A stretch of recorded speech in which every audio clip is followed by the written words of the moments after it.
Israel और Iran में जारी जंग के बीच संयुक्त राष्ट्र सुरक्षा परिषद यानी यूएनएससी में कई देशों की तरह तरह की प्रतिक्रियाएं आ रही हैं। चीन, रूस, ईरान और इजरायल अपना अपना रुख यहां पर रख रहे हैं और लगने यहां पर जो है वो अपनी तरफ से बातें रख रहे हैं और युद्ध को लेकर प्रतिक्रिया दे रहे हैं। इस युद्ध को लेकर दुनिया में कोहराम मचा हुआ है, लेकिन यूएन जो है वो नाकाम नजर आ रहा है। ऐसे में बड़ा सवाल यहां पर यह खड़ा होता है कि यूएन की तरफ जो तमाम दुनिया के देश ऐसे हालातों में उम्मीद की नजर से देखते हैं कि वहां से शांति बहाली को लेकर कोई फैसला जो है वो लिया जाएगा, कोई पहल की जाएगी, वो तनाव की स्थिति में नाकाम नजर आ रहा है। यूएनएससी में चीन की अगर हम बात करें तो यहां पर चौतरफा युद्ध छिड़ने के हालात हैं, काबू से बाहर जाने के हालात हैं, ये चीन का कहना है। और भड़काऊ बयान या उत्तेजक कार्रवाई खतरनाक हो सकती है, श्रृंखलाबद्ध प्रतिक्रिया से हालात तब बिगड़ेंगे, ये चीन की तरफ से कहा गया। इसके अलावा जो बाकी देशों ने अपनी अपनी प्रतिक्रिया यूएन में दी है उसकी भी हम बात करते हैं। तो यहाँ पर रशिया क्या कहता है वो भी आप देखिए। तो रशिया का यहाँ पर जो है वो यूएनएससी में बयान यहाँ पर यह आया इसको लेकर कि जंग को रोका जाना चाहिए। तो रशिया की तरफ से वेस्ली नेबेजिया ने यहाँ पर कहा कि जंग बढ़ी तो हालात कल्पना से बाहर हो सकते हैं। जिस तरह से तनाव जो है वो बढ़ रहा है इन दो देशों के बीच, मध्य पूर्व और पूरी दुनिया को इससे खतरा जो है वो पैदा हो सकता है, क्योंकि पूरी दुनिया पर ही असर जो है वो पड़ता है अगर कहीं पर भी तनाव के हालात जो है वो बनते हैं। ऐसे में ईरान की तरफ से यूएनएससी में क्या कहा गया वो भी आप यहां पर देखिए। ईरान ने जो अपनी प्रतिक्रिया यूएनएससी में दी उसमें ईरान का ये कहना था कि संयुक्त राष्ट्र सुरक्षा परिषद नाकाम रहा है। जिस तरह के हालात जो है वो हाल के वक्त में देखने को मिले हैं, कई जगह पर तनाव की स्थिति जो है वो बनी है। कुछ पश्चिमी देशों से इजरायल को छूट मिली है और इजरायल जो है वो अंतर्राष्ट्रीय आतंक फैला रहा है, ये इनकी तरफ से यहां पर कहा गया है।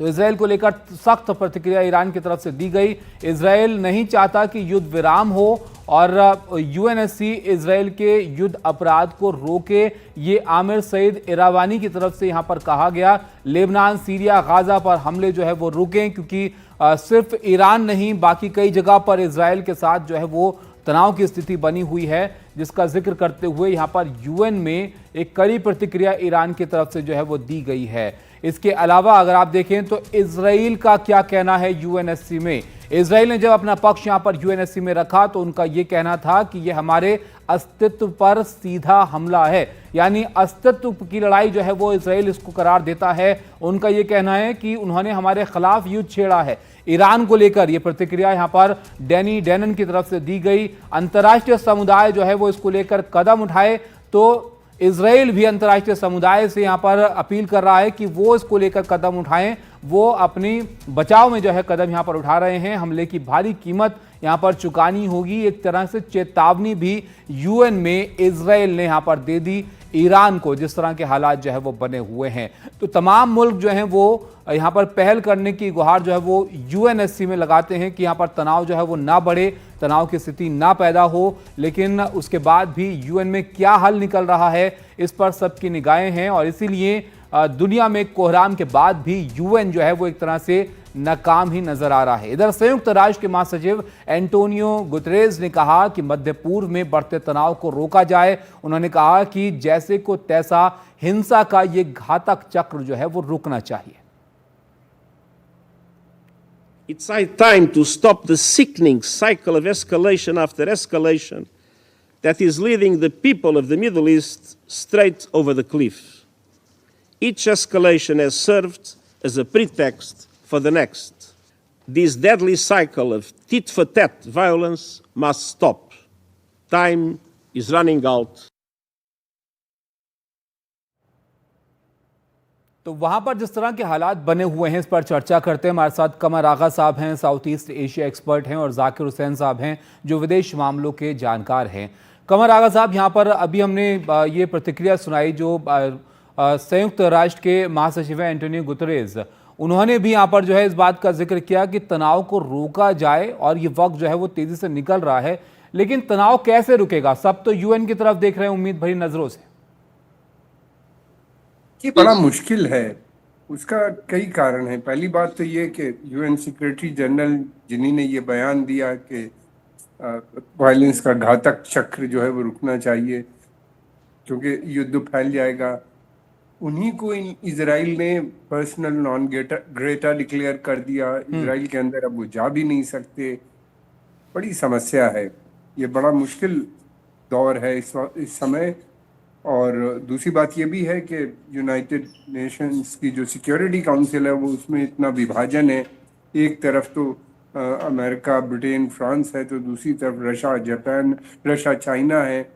तो ये डिवीजन बहुत दिनों से चल रहे हैं सिक्योरिटी काउंसिल के अंदर। तो होता क्या है, इससे सिक्योरिटी काउंसिल बिल्कुल पावरलेस हो जाती है। उसके पास कुछ पावर नहीं होता है किसी भी चीज़ पे, खासतौर से इसराइल को लेके। जब भी इसराइल का कोई मसला आता है यूनाइटेड नेशंस में, अगर ज़्यादा प्रेस होता है तो अमेरिकन वीटो कर देते हैं।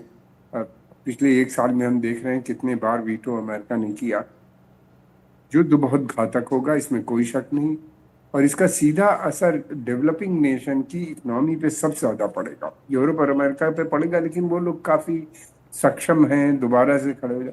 लेकिन जो हम लोगों ने तरक्की की है पिछले 10-15 साल में, वो रिमार्केबल है। वो बहुत ज़बरदस्त तरक्की है, और मल्टीपोलर वर्ल्ड एक बन रहा है।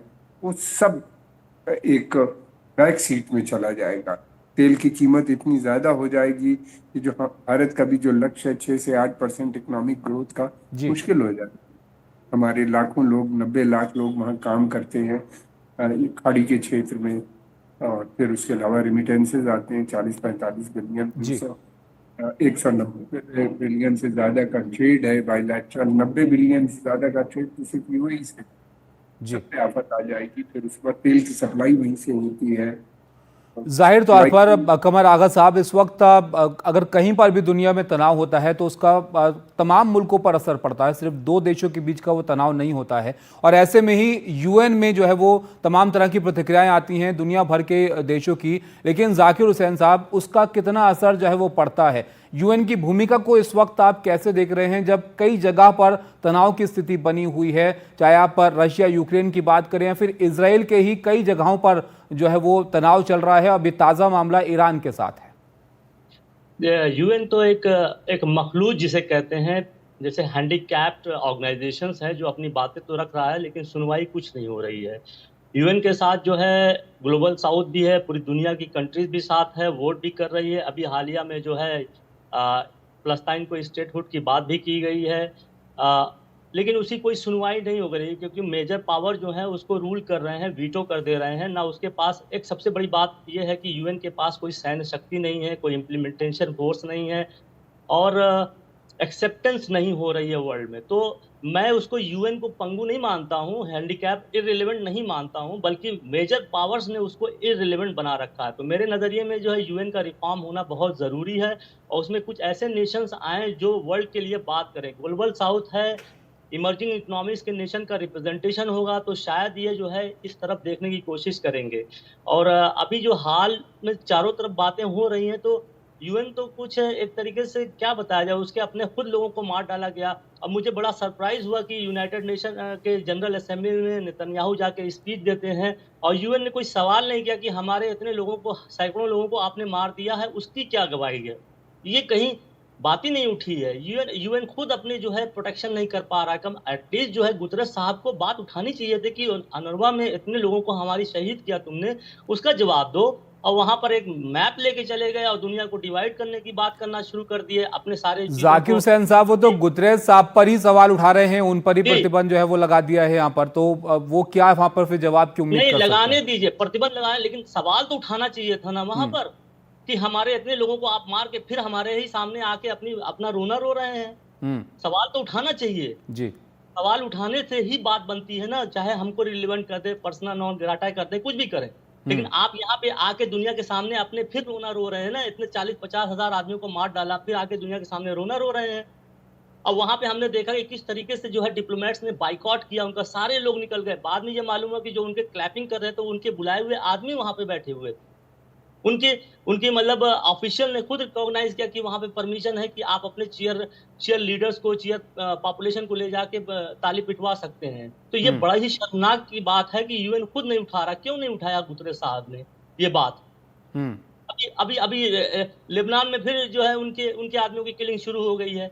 एक तरीके से जो क्या कहते हैं जर्नलिस्ट ऑर्गेनाइजेशन, जर्नलिज्म का जो ऑर्गेनाइजेशन है, पत्रकारों का जो संघ है, उनको भी वहां जाके डिमॉन्स्ट्रेशन करके वहां क्वेश्चन पूछना चाहिए था, जी कैसे आपने इतने लोगों को मार डाला। तो कहीं ना कहीं हमारी भी कमी है कि यूएन को उस तरीके से यूटिलाइज नहीं कर रहे हैं जैसा होना चाहिए। यूएन तो एक एक जो है एग्रीड ऑर्गेनाइजेशन बना है, जो पैसे के लिए मोहताज है, जो अपने पॉलिसीज को इम्प्लीमेंट करने के लिए दूसरे दुनिया के ऊपर डिपेंड है। तो यूएन को तो हम ही मजबूत करेंगे ना। अब उसका बिल्कुल। रिफॉर्म और यही सवाल है यहाँ पर जाकिर हुसैन साहब। कमर आगा साहब, आपके पास मैं इसको लेकर आऊंगा कि जिस उद्देश्य से यूएन का गठन किया गया था, आपको लगता है कि उसमें थोड़ा कमजोर अब यूएन यहाँ पर नजर आता है, क्योंकि सिर्फ एक तरह से प्रतिक्रिया देने का प्लेटफॉर्म वो हो गया है, उसका कोई असर जो है वो दिखता नहीं है। जाकिर साहब ने सही बात कही। एक तो उसकी रिफॉर्म की जरूरत है। भारत बहुत समय से रिफॉर्म की डिमांड कर रहा है, अभी फिर वहाँ पे डिमांड हुई, बात हुई, तो लगभग सिक्योरिटी काउंसिल के 4 मेंबर्स तो राजी हैं भारत को परमानेंट मेंबरशिप देने के लिए, लेकिन चाइना का विरोध है।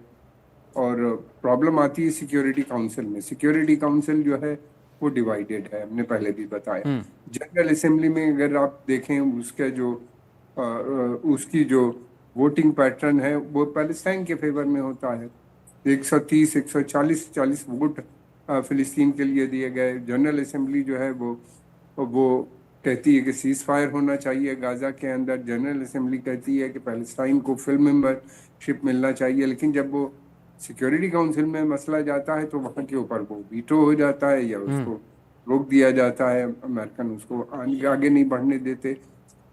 समस्या ये बहुत बड़ी है, और जब तक के रिफॉर्म नहीं होगा यूनाइटेड नेशन सिक्योरिटी काउंसिल का, जैसा कि अभी बता रहे थे वो हमारे साथी, तब तक बहुत मुश्किल है।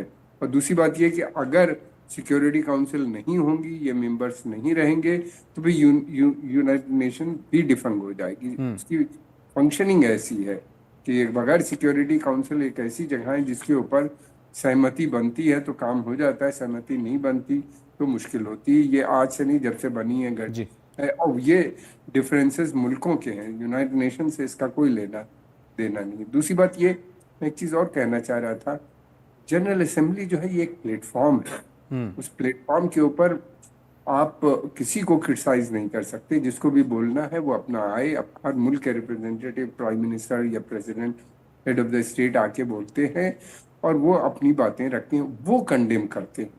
उन्हीं ने बहुत जगहों पे कंडेम किया कि जो इजराइल की एक्टिविटीज थी, ज्यादातर अधिकतर देशों ने उसका कंडेमनेशन किया।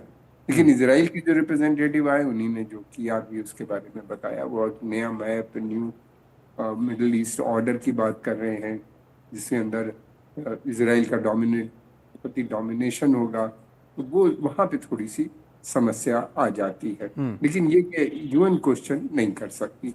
दूसरी बात ये भी है कि अगर ईरान से युद्ध होगा तो बहुत भयानक हो जाएगा, जिसकी चिंता सेक्रेटरी जनरल गुटेरेस ने भी अभी की है। उसको रोकना कैसे रोका जाए, केवल अगर डिपेंड करता है अमेरिका के ऊपर। अगर अमेरिका चाहेगा तो इजराइल उसको नहीं जा सकता, इजराइल को। अच्छा, यहाँ पर जाकिर साहब ये भी एक देखने को मिला है कि अमेरिका का रुख जो है वो भी एक तरफ वो सपोर्ट करते हैं इजराइल का, लेकिन इजराइल जिस तरह से एक्शन अब लेता रहा है उसमें कई बार उसमें एतराज़ भी जताया है अमेरिका ने। लेकिन सिक्योरिटी काउंसिल में जब बात होती है, कोई डिसीजन आता है तो उस पर वीटो कर दिया जाता है। तो ऐसे में ये असरदार कैसे होगा? आपको भी लगता है कि एक रिफॉर्म की जरूरत है यहाँ पर यूएन में भी, यूएनएससी में, सिक्योरिटी काउंसिल में? जी, एक रिफॉर्म की बात मैं ये भी कहता हूं कि अगर कोई रिजोल्यूशन 2/3 मेजॉरिटी से पास हो जाता है तो उसको सिक्योरिटी काउंसिल वीटो नहीं कर सकती। एक रिफॉर्म ये बहुत जरूरी, क्योंकि 143 145 नेशन जो है फलस्तीन के बारे में बात कर रहे हैं और वहां पे जाके 5 लोग बैठ के, 2 लोग बैठ के वीटो कर दे रहे हैं। पूरी दुनिया का जनमत खत्म हो जा रहा है। तो इसका मतलब क्या हुआ?